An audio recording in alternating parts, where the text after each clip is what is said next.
ভালো চোখে দেখছি, কারণ এই হাঁটা চলা যায় না এখান দিয়ে, আমাদের খুব কষ্ট হয়।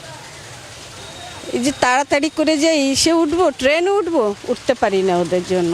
আর একটু পরিষ্কার করতে হবে। হ্যাঁ, এগুলি সব ঠিক করলে আমরা সত্যি খুশি হব। আমরা মুখ্যমন্ত্রীকে খুব ধন্যবাদ জানাচ্ছি। না, সেই অসুবিধাটা হতো না, মোটামুটি ঠিক ছিল। সাধারণ মানুষ ছিল না, সিন্ডিকেট ছিল এখানে?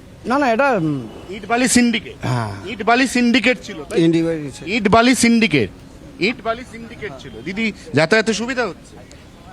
বর্তমান পরিস্থিতিটা এতটাই সংক্ষিপ্ত যে সুবিধে অসুবিধে বলার মতন সিদ্ধান্তে পৌঁছানোর সময় এখনো আসেনি।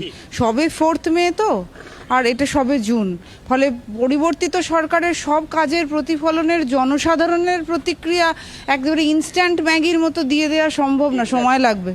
হ্যাঁ, আগে তো প্রচণ্ড অসুবিধা হতো, চারিদিকে গাড়ি অটো ভর্তি, লরি ভর্তি থাকতো, যাতায়াতই করা যেত না, এমন অবস্থা হতো।